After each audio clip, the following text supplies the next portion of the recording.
Good morning students. आज हम reasoning का चैप्टर 5 करेंगे। क्या है चैप्टर 5? सीरीज़। चैप्टर 4 में हमने क्या पढ़ा था? ऑड वन आउट के बारे में, कि अगर आपको कुछ भी गिवन दे दिया जाए तो आप उसमें से ऑड वन आउट छांट सकें। ठीक है, आज हम पढ़ेंगे सीरीज़। क्या है सीरीज़? SERIES। सीरीज़ की हिंदी होती है क्रम। जैसे कोई भी क्रम लिखा हुआ है, जैसे 1 2 3 4 5, ये क्या है? क्रम है, एक सीरीज़ है। ए के बाद B C D E। ठीक है, तो ये क्या है? क्रम है, सीरीज़ है। तो आज हम यही सीरीज़ के बारे में कुछ आपको रीजनिंग गिवन है, वो रीजनिंग आपको सीरीज़ कंप्लीट करनी है। जैसे आपको कुछ सीरीज़ गिवन है और आपको फिर उसके आगे की सीरीज़ कंप्लीट करनी है। जैसे 2, अब 2 के बाद 4 है, 6 है, 8 है, तो आपको बताना है यहाँ क्या आएगा। तो 2 के बाद क्या आया? 4, 4 के बाद 6। 2 और 4 के बीच में डिफरेंस है 2 का। 6 और 4 के बीच में डिफरेंस है 2 का। 8 और 6 के बीच में डिफरेंस है 2 का। तो यहाँ पर जो नंबर आएगा उसके और इसके बीच में भी तो 2 का ही डिफरेंस होगा। तो हम क्या कर देंगे इसमें 2 ऐड, तो यहाँ क्या आ गया 10। सीरीज़ मतलब इनके बीच का जो डिफरेंस होता है वो सेम होना चाहिए। जो इनके बीच का डिफरेंस है वो क्या हो? सेम हो। जैसे ए के बाद बी आता है, बी के बाद सी आता है, सी के बाद डी आता है, ये क्या है? एक सीरीज़। क्या है? सीरीज़। तो चलिए हम सीरीज़ से रिलेटेड कुछ रीजनिंग सॉल्व करते हैं। ठीक है, सो आर यू ऑल रेडी? क्या करेंगे हम? गेम।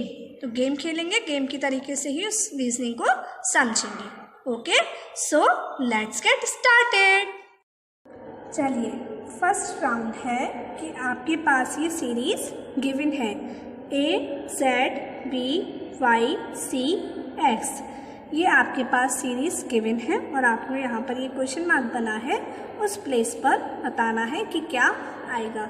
ठीक है, तो हम ये राउंड खेलना स्टार्ट करते हैं। क्या है? ए के बाद जेड, जेड के बाद बी, बी के बाद वाई, वाई के बाद सी, सी के बाद एक्स। तो यहाँ पर क्या आएगा?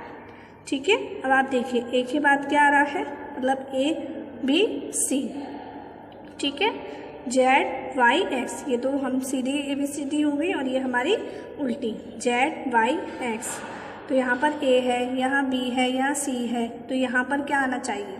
जब यहाँ ए के बाद जेड आ रहा है, बी के बाद वाई आ रहा है, सी के बाद एक्स आ रहा है, तो यहाँ पर क्या आना चाहिए? अच्छा चलिए थोड़ी देर सोच कर बताइए, यहाँ पर क्या आएगा? क्या आएगा यहाँ पर? डी। क्या आएगा? डी। Very good. ओके, तो यहाँ क्या आएगा? डी। आपको इसी तरीके से थोड़ा सा माइंड का यूज़ करना है और इस तरीके की रीजनिंग को सॉल्व करना है। ठीक है, और राउंड खेलते हैं हम।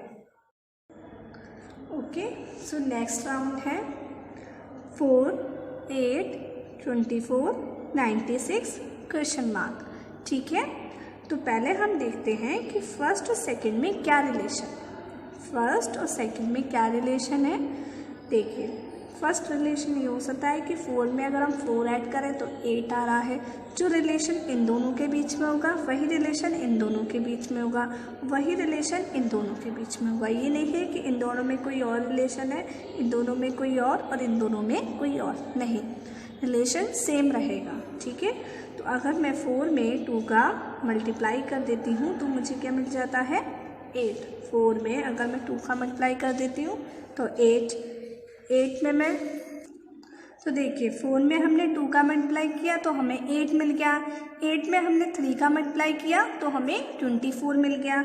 अब 2 के बाद 3 आ रहा है, 2 का मल्टीप्लाई किया गया है या 3 का मल्टीप्लाई किया गया है, अब किसका मल्टीप्लाई किया जाएगा? 4 का। ठीक है, सीरीज़ मतलब हमारा क्रम सेम होना चाहिए।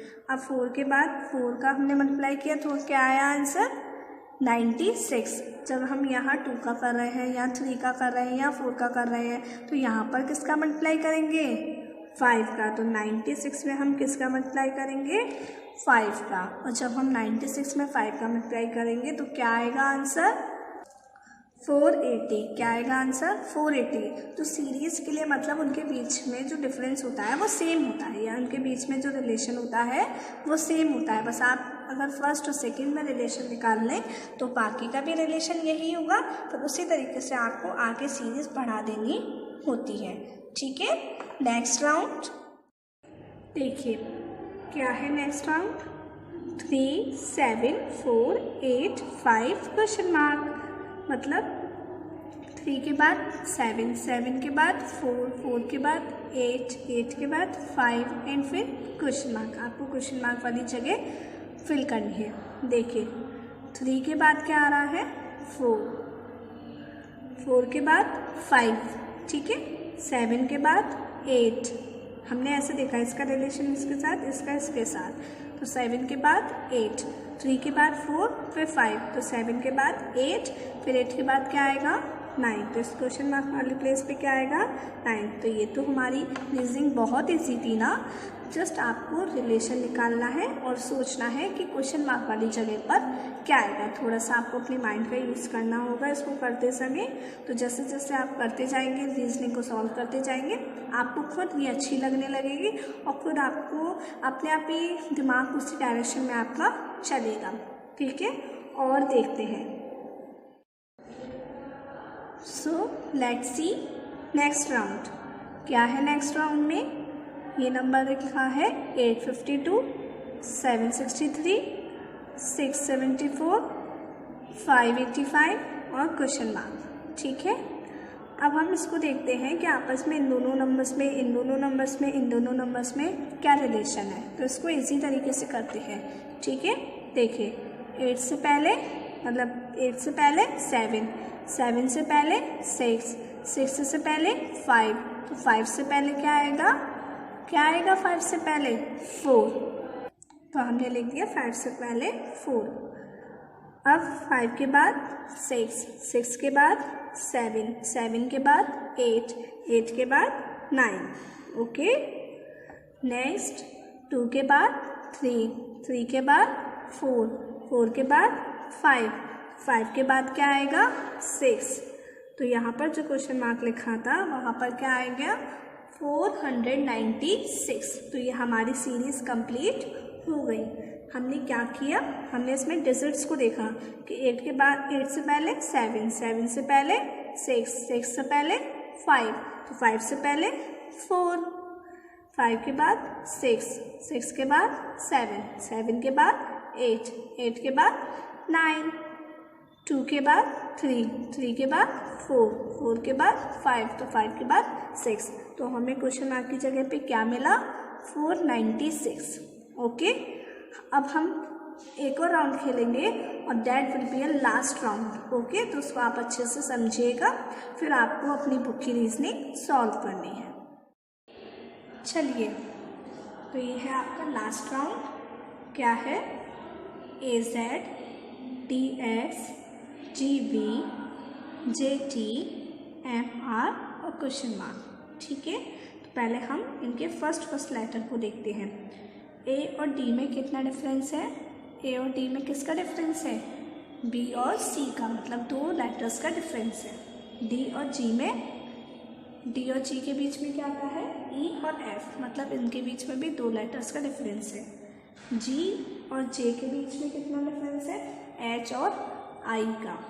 J और M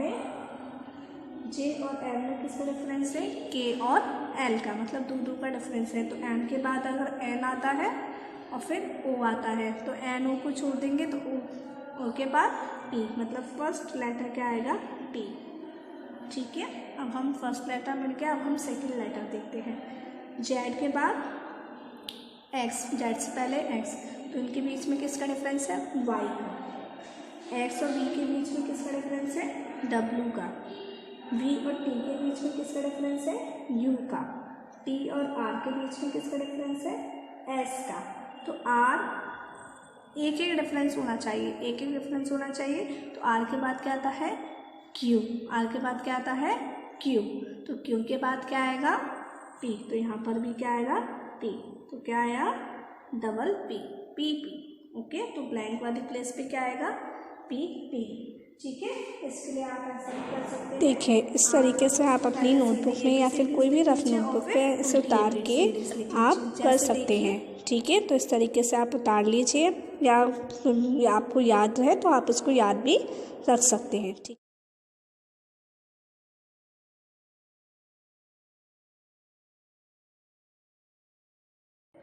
तो आप सभी बच्चों को आज होमवर्क में चैप्टर 5 की जो रीजनिंग गिवन है, जितनी आपसे हो सकती है उतनी सॉल्व करने की कोशिश करिए और थोड़ा दिमाग का इस्तेमाल कीजिए, वरना इजीली सॉल्व हो जाएंगे। ज़्यादा कुछ आपको उसमें सोचना नहीं है। ठीक है, bye bye all of you.